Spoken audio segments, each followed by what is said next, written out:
大家早，阿弥陀佛。请问大家有听过什么是大杯水吗？请问大家有喝过大杯水吗？我想几乎大部分的佛教徒，有病无病，应该都已经服用过大悲观世音菩萨所加持过的大杯水。那今天我就想要来跟大家解密这个大悲咒水，也就是简称为大杯水的修行仪轨。那这个大杯水的修行仪轨呢，它分为两种，一种就是传统版的常轨，包含了祈请观世音菩萨10愿的祈愿文；另外一种是大悲咒的短轨。那这两个不同的版本，我今天都会跟大家做分享。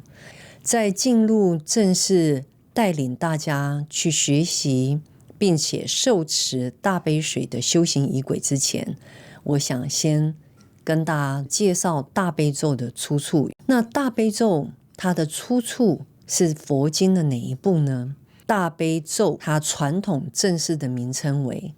大悲心陀罗尼，出处为千手千眼观世音菩萨广大圆满无碍大悲心陀罗尼经。所以大悲心陀罗尼白话文就是大悲咒的意思。那既然我们已经知道了这个大悲咒的原始出处在这个佛经，而佛陀在普陀洛迦山与所有的诸大菩萨亲自验证了千手千眼观世音菩萨身放无量的光明，而观世音菩萨演说了这个大悲心陀罗尼。如果你想要去真实的了解大悲咒的出处，请大家去看我之前的教学影片。顾名思义，大悲咒就是大悲心陀罗尼，大悲心就是观世音菩萨的微妙本心。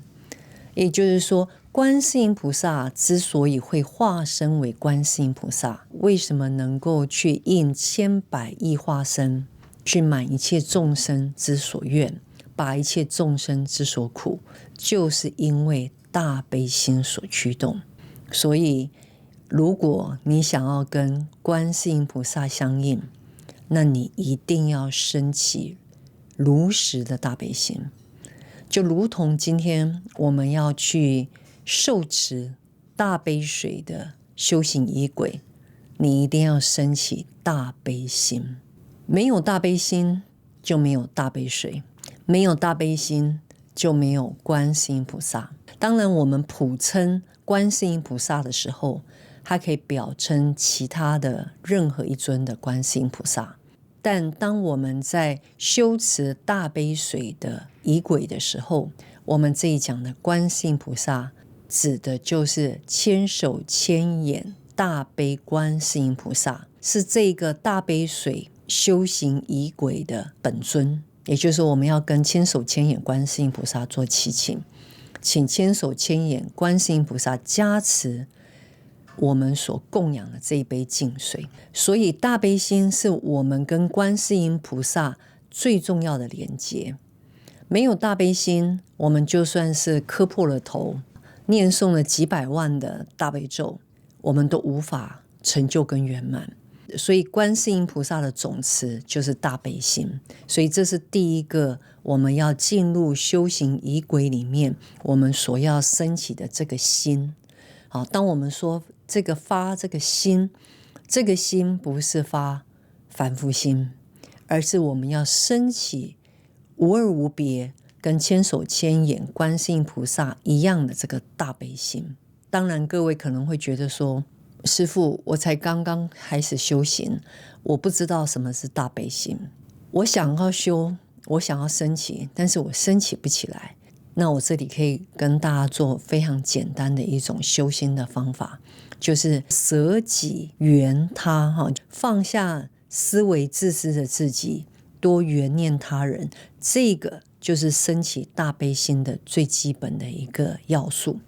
你要先放下自己为主的这种思维，就是你要先观想其他所有的众生，你的亲戚朋友，你所讨厌的人，你所爱的人，乃至于扩大更大的范围，就是这个六道有情，都是在我们想要关怀的一个对象。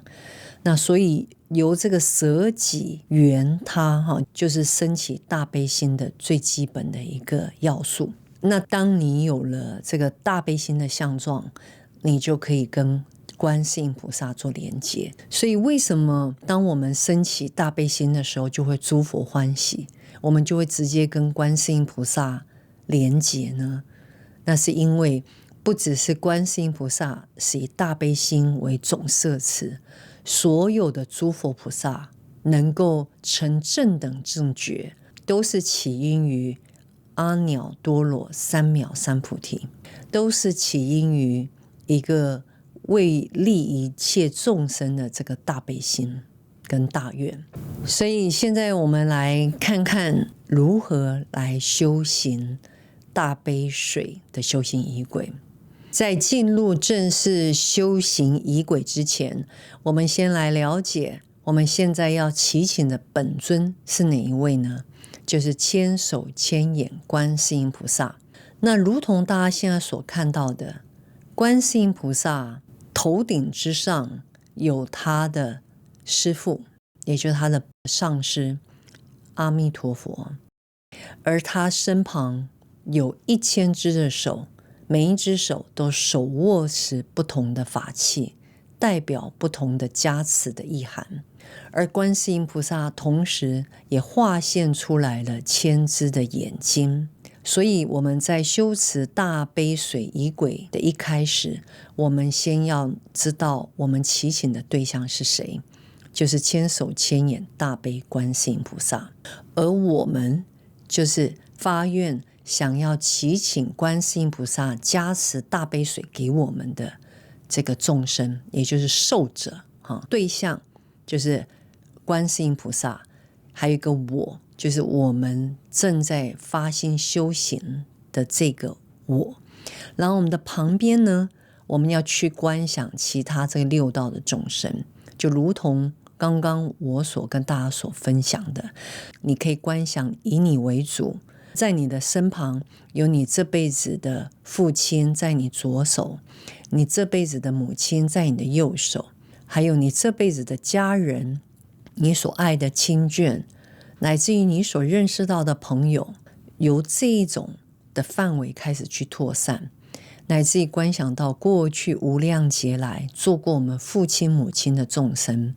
然后再去更广的去缘念这个从天道的众生、阿修罗道的众生、人道的众生、畜生、恶鬼、地狱，所有六道的众生，我们都尽量能够观想他在我们的身边，都一样在领受大悲观世音菩萨的加持。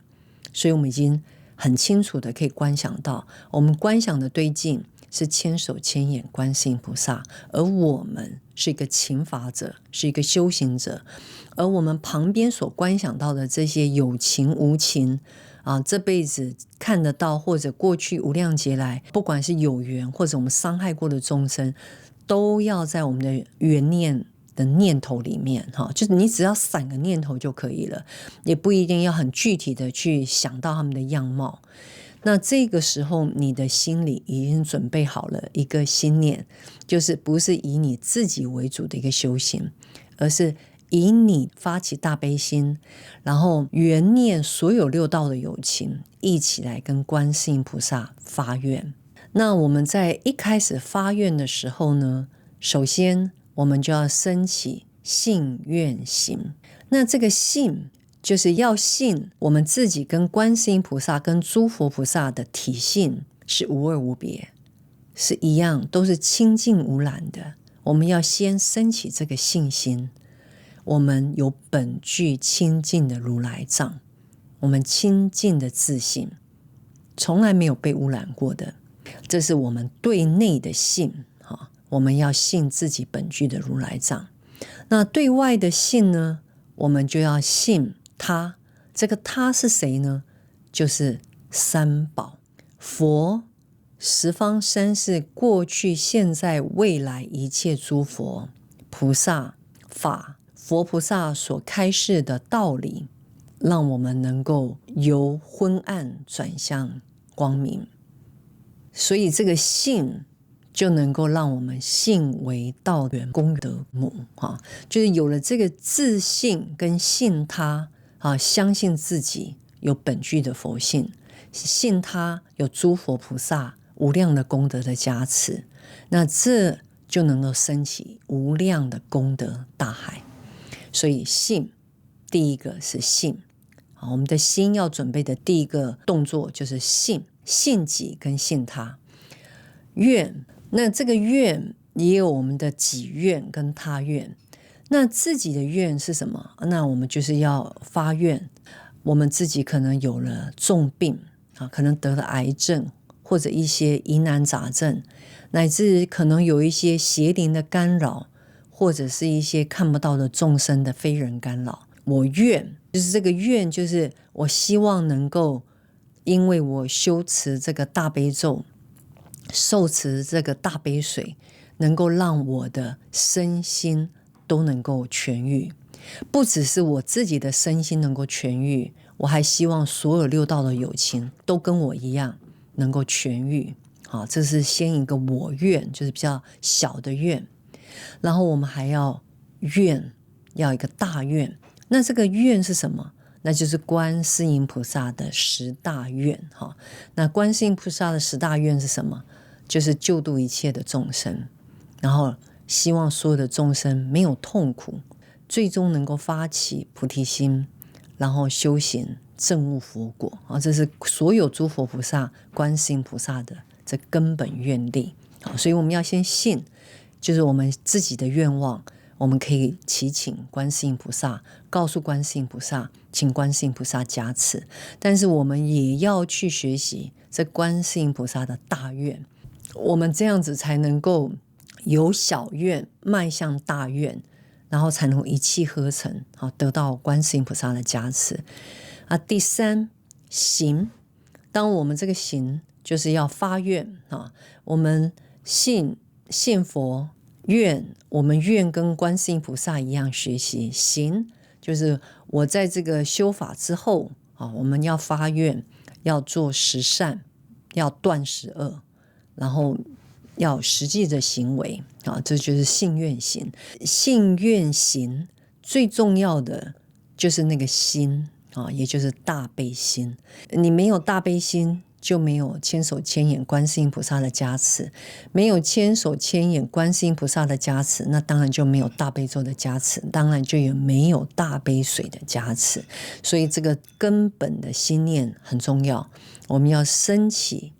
我们本具的这个明觉，就是我们本具的这个清净的佛性，这个大悲心为主要的摄持。如果你的修行一直都以大悲心为摄持，那就算你在下座之后，没有在修法的期间，你有大悲心，就是拥有大悲观世音菩萨无时无刻的在关照你，无时无刻的在庇佑着你。这个观念非常非常的重要，所以我前面花了那么多时间跟大家解释这个心念，请大家一定要记得，既然我们升起了相似的大悲心，所以我们的心里已经准备好了，那我们就可以进入实质上的修行的仪轨，完整版的。那我们一起来看看这个仪轨是怎么说的。首先，如果你在家里有自己的一个小佛堂，那你就是要先刷牙洗脸，那一天都不要吃荤的，如果能够先斋戒1个月是最好，但是如果做不到，最起码你那一天要戒肉，也要戒五辛，就是说不要吃肉。戒不了五辛，那还可以通融，但是最好就是发心不要吃肉，以大悲心为摄持，这是一个让我们熏习着大悲心的前行。所以要先断肉，你先刷牙洗脸沐浴好，然后断肉，然后你就可以进到你自己家里的一个小小的静室，可以是一个小佛堂或者你的书房都可以，然后在一个干净的桌子，假设你家里有佛堂，那你就在你的佛桌上供一杯净水，那这一个净水呢，它这个杯子一定要全新的，比如说你从来没有给客人或自己用过的，就你自己用过的洗过都不行，就一定要从来没有用过的杯子。可以买一个新的杯子，干净的杯子，然后装净水，8分满的干净的水在这个杯子里面，然后你就供在你的佛龛上或者你的桌子前面。所以一开始我们要先供净水，然后焚香就是烧香，之后我们要先念宝济如来心咒3遍。唵哇悉婆罗摩尼娑哈，唵哇悉婆罗摩尼娑哈，唵哇悉婆罗摩尼娑哈。因为宝济如来有一个愿，就是只要念他的心咒，所有一切众生都可以超度。所以我们佛观一杯水84000重，也就是说这个水呢，你要供的水不要是生水，最好是煮沸放凉的水，也可以是矿泉水。那为什么要念宝济如来的心咒呢？就是在加持这个水里面的84000重，所以这个是做加持净化，加持净化这水里面的这些微细菌吧。当我们把这个净水安奉在佛桌的时候，或放在桌上的时候，那你就可以开始礼拜观音3拜。那你就先起来礼拜千手千眼大悲观世音菩萨1拜，我们再拜千手千眼大悲观世音菩萨第2拜，第3拜千手千眼观世音菩萨3拜。如果我们家里有供奉观世音菩萨最好，如果没有的话，那你可以打开电脑，或者有一张观世音菩萨的圣像，那最好是千手观音，千手观音的圣像打开在你前面，然后对千手观音的圣像礼拜3拜。3拜完之后，我们就开始要做祈愿文。祈愿就是指发那个小愿，还记得我刚才讲的信愿行吗？就是自己身体有病痛或者有癌症，希望观世音菩萨加持。所以这个祈愿文主要是把我们的心愿跟千手观音做表达。那祈愿文是这么说的，我们一起来随文做观。弟子某某今谨归命观世音菩萨，忏悔夙业，发微妙心，一心可养，愿求观音千眼照见，千手护持。弟子某某今有愿望那这里的愿望你就可以讲身心困扰，或者是具体的一个病症。愿其大悲神水，用以消灾解厄，增福延祥。祈愿菩萨从本誓愿加持护念，令弟子某某等所愿不虚。弟子某等发愿之后，将断12，修10善，以发菩提心，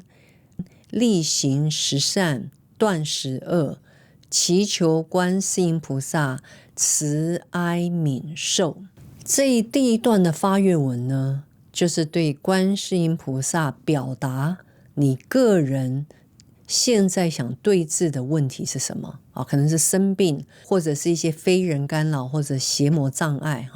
就是你先讲你具体的身心的障碍是什么，然后祈请观世音菩萨。所以这个是你自己跟观世音菩萨的一个起白发愿，就是起白观世音菩萨。好，这是第一阶段的仪轨。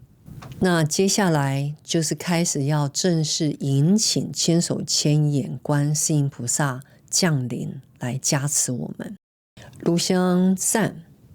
炉香乍热，法界蒙熏，诸佛海会悉遥闻，随处结祥云，诚意方因诸佛现全身。南无香云盖菩萨摩诃萨，南无香云盖菩萨摩诃萨，南无香云盖菩萨摩诃萨。我们在前一段已经祈请观音加持降临。所以在这一段就是我们在修行仪轨的正行，就正式修法的内容。那这里呢，首先先祈请除了千手观音之外的其他诸大菩萨们来降临加持我们。刚刚我们已经发了我们的小愿，现在我们要发观世音菩萨的10大愿。南无大悲观世音菩萨，愿我速知一切法。南无大悲观世音菩萨，愿我早得智慧眼。南无大悲观世音，愿我速度一切众。南无大悲观世音，愿我早得善方便。南无大悲观世音，愿我速证般若船。南无大悲观世音，愿我早得越苦海。南无大悲观世音，愿我速得戒定道。南无大悲观世音，愿我早登涅盘山。南无大悲观世音，愿我速会无为舍。南无大悲观世音，愿我早同法性身。我若向刀山，刀山自摧者；我若向火汤，火汤自枯竭；我若向地狱，地狱自消灭；我若向恶鬼，恶鬼自饱满；我若向修罗，恶心自调伏；我若向畜生，自得大智慧。这整段是发观世音菩萨的大愿，也就是我们要学观世音菩萨的这个10大愿，对所有的6道众生，我们都协助他们解除他们的痛苦，能够去疗愈他们。因为已经发了小愿，观世音菩萨的10大愿，我们就开始要净口业真言，就是净化加持我们的口业。因为我们一般的凡夫俗子平常都是爱说八卦，恶口两舌绮语都有。那所以我们在做正式仪轨的修行呢，我们要来净口业，就是净化我们的口业，让我们的口业清净，能够诵持仪轨。然后接下来我们要念观世音菩萨的圣号，也就是他的圣名。南无大慈大悲救苦救难广大灵感观世音菩萨。南无大慈大悲救苦救难广大灵感观世音菩萨。南无大慈大悲救苦救难广大灵感观世音菩萨。观音菩萨的圣号我们念3遍，那这3遍里面我们要做这样的观想，就是我们这时候是迎请千手观音来到我们的前面。当我们念第1遍这个观世音菩萨圣号的时候，我们可以观想观世音菩萨在遥远的他方净土，祈请他来接纳我们，加持我们。当我们在念第2遍的南无观世音菩萨的时候，我们观想观世音菩萨已经在我们的前面的虚空当中安住。到第3遍念观世音菩萨圣号的时候，我们要观想观世音菩萨站在前方，手持净瓶，一手持杨柳，然后加持着我们跟无量的众生。然后我们就要念这个赞文，也就是祈请文。菩萨柳头甘露水，能力一滴遍十方。若诸有情成归命，能令一切皆吉祥。菩萨柳头甘露水，能力一滴遍十方。若诸有情成归命，能令一切皆吉祥。菩萨柳头甘露水，能力一滴遍十方。若诸有情成归命，能令一切皆吉祥。所以我们刚刚3次祈请观世音菩萨圣号的时候，我们就要念这一个赞，就是赞扬观音菩萨现在为我们所做的这个净化仪轨。刚刚已经三请观世音菩萨，而且做观想，那所以现在就是三请大悲心陀罗尼，就是大悲咒的全名要念3次，也就是三请陀罗尼。之前是本尊千手观音，现在是指千手观音的咒语，也就是大悲咒。南无千手千眼无碍大悲心陀罗尼。南无千手千眼无碍大悲心陀罗尼。南无千手千眼无碍大悲心陀罗尼。我们已经归敬礼拜千手观音以及大悲咒，也就是千手千眼陀罗尼。现在我们要开始正式来持诵大悲咒。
那这个大悲咒你可以持5遍，可以持7遍，可以持21遍，可以持49遍，也可以持108遍。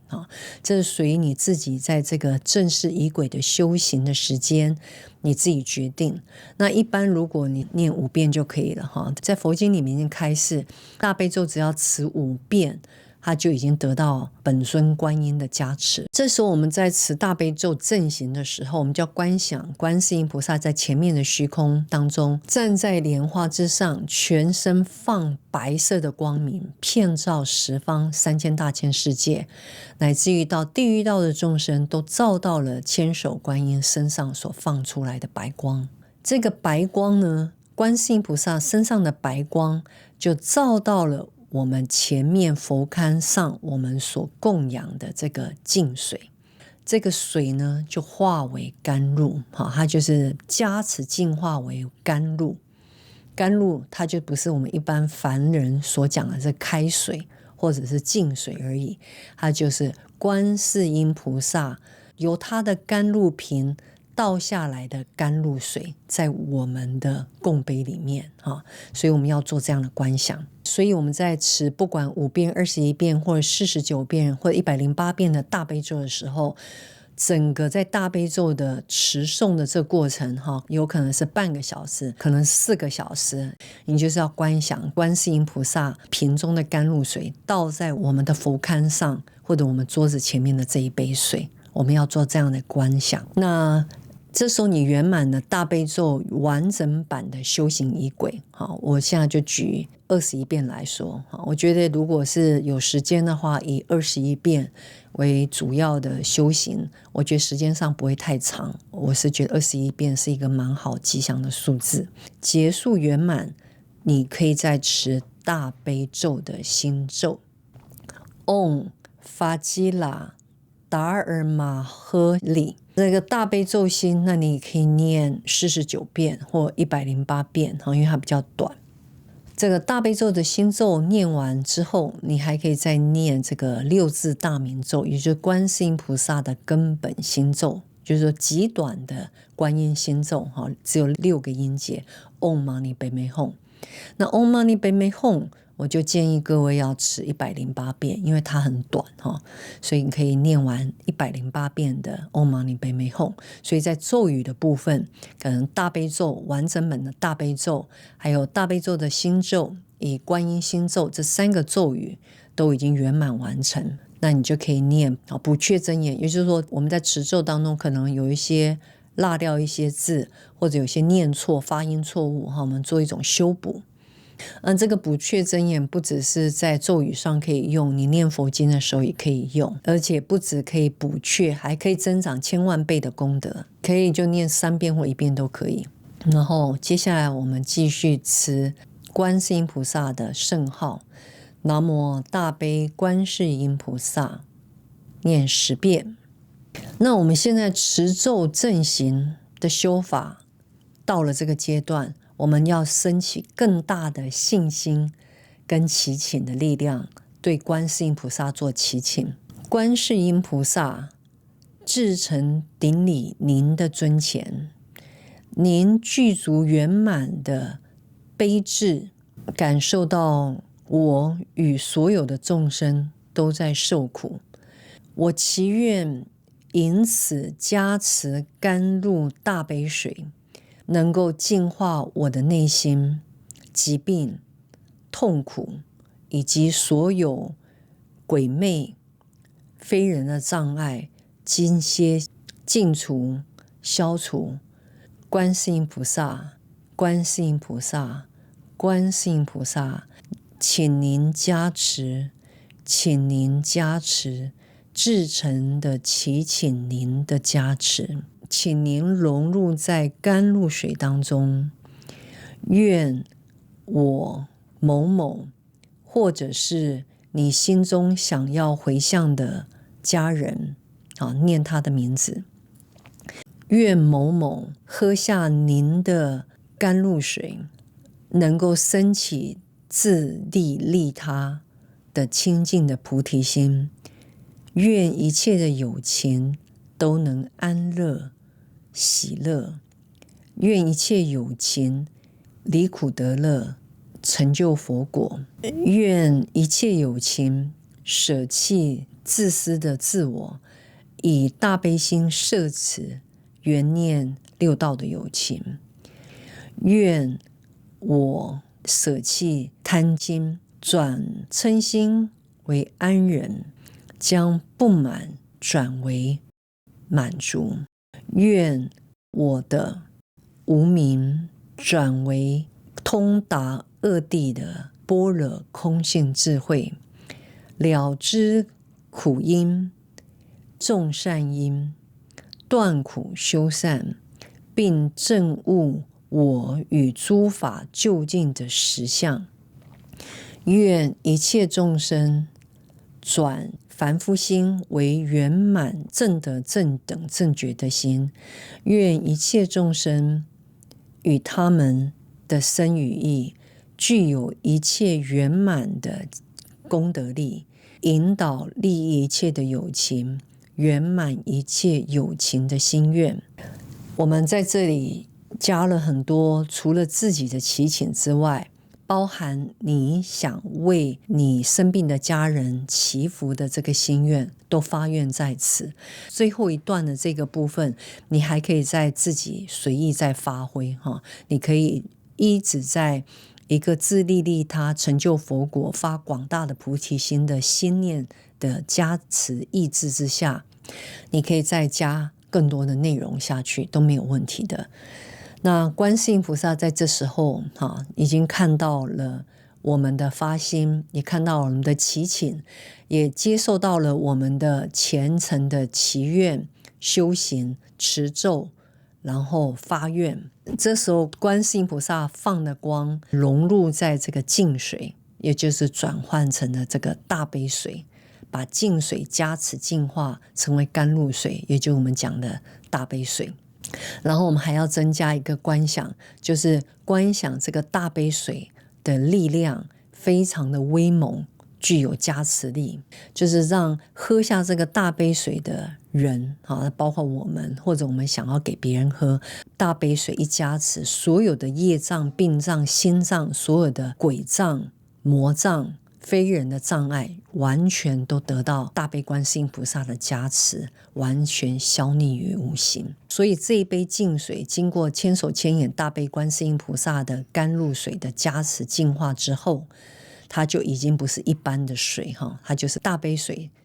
所以那个大杯水它就是具有着无限的力量与加持，因为它是大悲观世音菩萨的甘露瓶里面倒出来的甘露水，所以我们要做这样的观想，然后再去给你的家人喝，或你自己来服用。最后呢，就在念最后的总结文：南无大慈大悲观世音菩萨，唯愿观世音菩萨垂慈加持弟子，以大悲神水治疗我的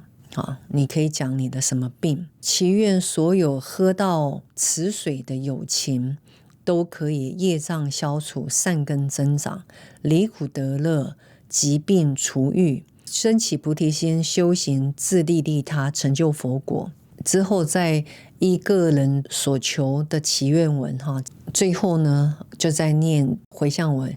以此功德愿证佛自性，降伏烦恼怨敌之过患，生老病死汹涌之波涛，愿度众生解脱轮回海。所以刚刚回向文回向以后，就把所有的功德回向给所有法界有情，来回向给你真正想要回向的那个对象，可能你自己或者是你生病的家人，做这样一个总体的回向。我们刚刚已经跟观世音菩萨祈请，已经发愿完，也表达了我们身体有什么病障。这时候你就可以把大杯水把它从佛龛上请下来。我们要饮用之前，我们就把这个大悲咒的甘露水拿在我们的左手，高一点，然后我们的右手无名指扣住中指，然后呢在这个大悲咒水的中心写下这个控字，这个种子字3遍，然后就可以服用。然后最重要的还有一些小的细节要注意，就是说你喝这个大杯水的时候，不是从那个佛桌上把这个大杯水请下来，就直接用这个供杯就喝了，不是，你要把它倒到别的杯子，然后那个杯子是净杯，干净的杯子，可以下一次你在做大杯水的修持仪轨的时候还可以再做使用。那你自己要喝的杯子，你就可以把大杯水倒在你自己要喝的杯子，但是通常我们是不需要把大杯水整个倒在我们自己的杯子，我们通常会倒在另外一个干净的杯子，就是没有任何人用过的杯子，但它不是供杯，不是第一个我们供到佛龛的那个杯子，是第二个杯子。然后呢，你自己可以倒个1/3或1/5，或者是倒1-2滴都没关系。然后其他的你就留着，可以等明天再继续喝，一直持续喝，快没有水的时候你可以再一直加水，那等于大杯水它的量又会增加，然后你就可以每天这样子喝，然后大概差不多1个礼拜左右，你又可以拨时间再去吃大悲咒，或者你都没有时间都没关系，你只要持诵一次大杯水的修行仪轨的那个大杯水，你把它放到一个杯子里，你一直不断的去加新的水，你一直喝，那个都有它的加持净化的力量，它就是大杯水，再怎么稀释它都不会没有力量，都还是具有加持力。就是你的供杯就是供杯，不要把它当做你喝的那个水杯来用。那你喝下去的时候，最重要的观想就是你要观想这是观世音菩萨的大杯水，它加持你身体所有这些众生，如果你身上很多癌细胞，那你就观想这个甘露水大杯水加持所有你身上的癌细胞，本来这些癌细胞是很嗔恼你，因为你过去生伤害他们，所以他这辈子来伤害你。当我们喝了大杯水到我们的身体里面，这些病障、魔障或非人的干扰，它瞬间都被观世音菩萨大悲心所摄受，对你就不会有怨恨了。所以我们要先做这个观想，我们喝下去的时候要观想这个甘露水遍满我们身体的每一个有情的细胞不管是癌细胞、病障或者魔障、鬼障或者非人干扰，都要用慈悲心对待不要去想说哎呀你这癌症很讨厌，我希望喝下去你赶快离开不要这样想，要想我过去生中曾经伤害过你们，所以今生因缘具足，你找到了我，所以让我身上有这个病痛或者不治之症或疑难杂症，乃至于魔障、非人干扰，就是身心的障碍。你要先起一个忏悔心，然后再饮用这个大悲水请大悲观世音菩萨加持他们，不可以用那种二元对立。我们要先升起大悲心就是说告诉他说，因为你这样干扰我，我没有办法好好的修行，所以呢你也没有办法得到你可以得到的修行的利益跟功德。那如果今天你护持我修行，那我所修行的一切善业功德我都回向给你，你也可以被超度然后往生极乐，或者是往生善趣。你要大概很快的要有这样的一个忏悔的心念做思维，然后再加上观世音菩萨大悲加持力的这个甘露水，这样子就会很圆满的一个修行仪轨不要以二元对立的嗔恨心一定要以如理如法的忏悔的心，升起大悲心，忏悔自己曾经伤害过他们所以让他们有苦恼来找我们算账所以对于忏悔法门如何忏悔的部分，请大家去看我之前讲过的2则针对忏悔的心法的部分。因为有惭愧的心、忏悔的心，包括以大悲心总摄持的心喝下这个大悲水，那所有你身上的众生不管有情无情的生物，它都会得到加持净化，它就会对你熄灭这个嗔恨之心那如果一次力量不够，你就要每天去修这个大悲水的修持仪轨。刚刚大家已经把这个水倒出来了，喝了，那还有2/3的还没喝，就可以把它放在另外一个杯子。这个杯子呢，我们就要拿在左手，我们的右手呢就用我们的无名指去沾这个水在这个我们的住的房间、房子的每一个角落，乃至于外面都可以去洒这个大悲水那当然你可能不会背大悲咒，那你就念唵嘛呢叭咪吽，唵嘛呢叭咪吽，一边走一边洒如果你是自己生病，那你就自己的房间，或者是你父母身体不好，在他房间还有所有其他的公共区域都可以洒在户外的院子、前院都可以洒。那因为这个大悲咒水呢，它可以加持6道的众生，所以鬼道的众生被你的大悲咒水谈到了以后，他也是得到净化加持，所以他很感谢你所以这个都是可以再去做一些布施。当然你在洒的时候，你要观想还是观世音菩萨在洒这个大悲水，不是你这个凡夫的这个肉身在做这个加持的动作。在洒的时候就可以多做观想那其他道的众生都可以往生之后到极乐净土去，得到观世音菩萨的加持与护佑。那这是大悲咒水的修持的仪轨那一个完整的从前面的前行到正行到最后结束，你怎么服用，然后服用完你还可以来净化加持自己所住的环境。我们一般的日子下大雨的时候，你也都可以去观想持6字大明咒唵嘛呢叭咪吽，观想这些水就如同大悲水一样，它灌注在这个6道的众生的身上所有的气世间都得到了加持。那这样子即使是下雨天，你也都可以累积善业功德圆满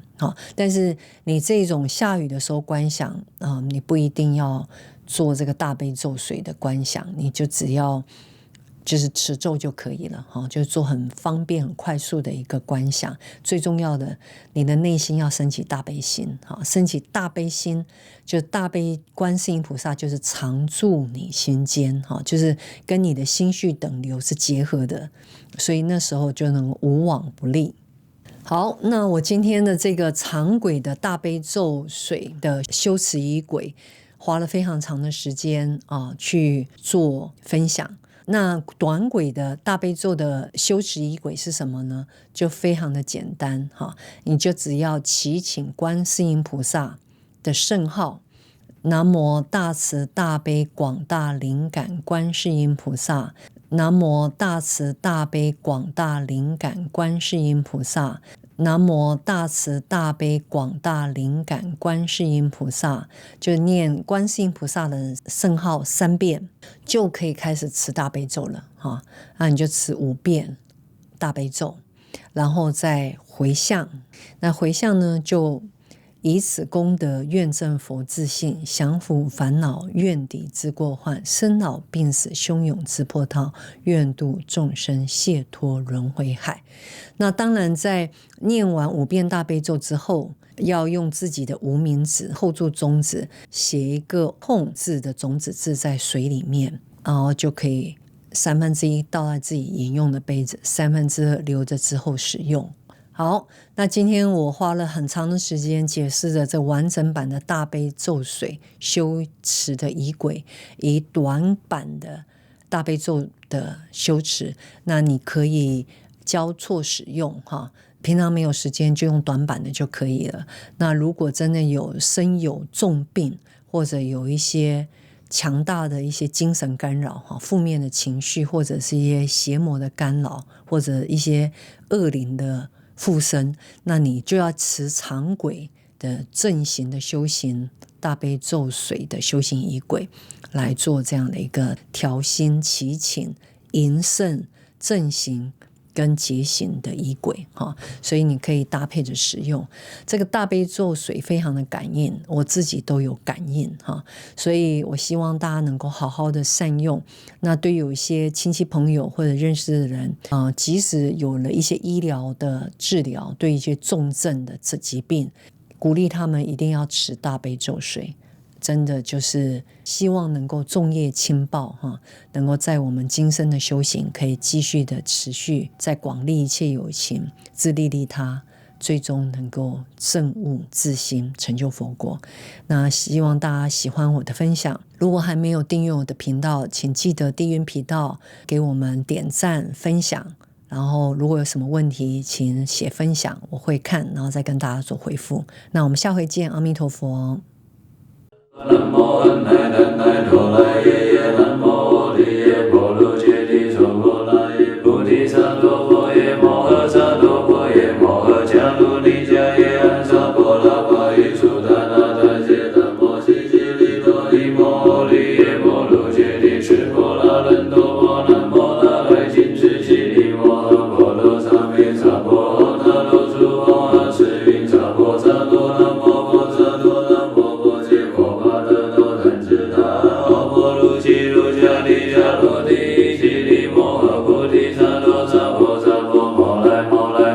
摩悉利多云居卢居卢揭蒙嘟噜嘟噜跋舍耶帝摩诃跋舍耶帝多来多来帝帝帝持婆拉耶遮来遮来摩摩诃摩来摩帝利帝悉利悉持来持来诃来僧婆来舍利跋萨跋僧婆来舍耶呼噜呼噜摩来呼噜呼噜悉利娑来娑来悉利悉利苏噜苏噜菩提耶菩提耶菩陀耶菩陀耶弥帝利耶那来谨墀帝利舍利那摩耶摩那萨婆诃悉多耶萨婆诃摩诃悉多耶萨婆诃悉多于持婆拉耶萨婆诃那来谨墀萨婆诃摩来那来萨婆诃悉来舍阿摩揭耶萨婆诃萨婆摩诃悉多耶萨婆诃舍悉来诃悉多耶萨婆诃婆多摩揭悉多耶萨婆诃那来谨墀婆揭那耶萨婆诃摩婆利僧揭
哩叽哩苏噜苏噜菩提耶菩提耶菩陀耶菩陀耶弥提利耶那来金智地利舍利那婆耶摩那萨婆诃悉多耶萨婆诃婆诃悉多耶萨婆诃悉多于持婆拉耶萨婆诃那来金智萨婆诃摩来那来萨婆诃悉来舍阿摩切耶萨婆诃萨婆摩诃悉多耶萨婆诃舍悉来悉多耶萨婆诃婆多摩切悉多耶萨婆诃那来金智婆切那耶萨婆诃摩婆利僧切那耶萨婆诃南无恩奈南奈多来耶耶南无利耶波罗揭谛娑婆那耶萨婆诃安悉殿都曼多来曼多耶萨婆诃南无恩奈南奈多来耶耶南无利耶波罗揭谛娑婆那耶菩提萨埵婆耶摩诃萨埵婆耶摩诃迦卢尼迦耶安萨婆拉巴耶苏达那达揭达摩悉悉利多尼摩利耶波罗揭谛持婆拉人多婆南摩那来金智悉利摩诃婆罗萨弥萨婆诃那罗苏婆诃持云萨婆萨多南摩婆萨多南摩婆揭婆巴得多弹指达阿婆卢悉卢迦利迦罗帝悉利摩诃菩提萨埵萨婆萨婆摩来摩来摩悉摩悉利多云居卢居卢揭摩嘟噜嘟噜跋舍耶帝摩诃跋舍耶帝多来多来帝帝帝持婆拉耶遮来遮来摩摩诃摩来摩帝利帝悉利悉持来持来阿来僧婆来舍利跋萨跋僧婆来舍耶呼噜呼噜摩来呼噜呼噜悉利娑来娑来悉利悉利苏噜苏噜菩提耶菩提耶菩陀耶菩陀耶弥提利耶那来金智地利舍利那婆耶摩那萨婆诃悉多耶萨婆诃婆诃悉多耶萨婆诃悉多于持婆拉耶萨婆诃那来金智萨婆诃摩来那来萨婆诃悉来舍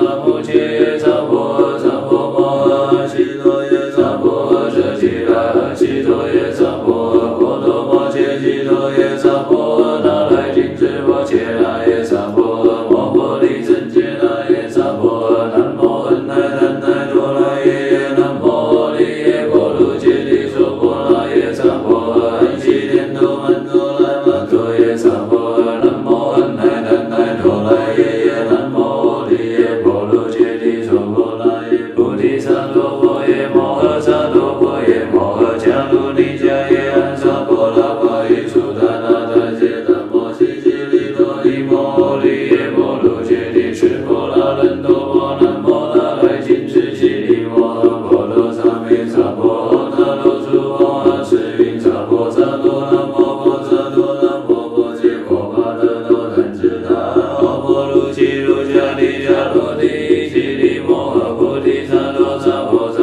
婆摩来摩来摩悉摩悉利多云居卢居卢揭摩嘟噜嘟噜跋舍耶帝摩诃跋舍耶帝多来多来帝帝帝持婆拉耶遮来遮来摩摩诃摩来摩帝利帝悉利悉持来持来阿来僧婆来舍利跋萨跋僧婆来舍耶呼噜呼噜摩来呼噜呼噜悉利娑来娑来悉利悉利苏噜苏噜菩提耶菩提耶菩陀耶菩陀耶弥提利耶那来金智地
悉陀耶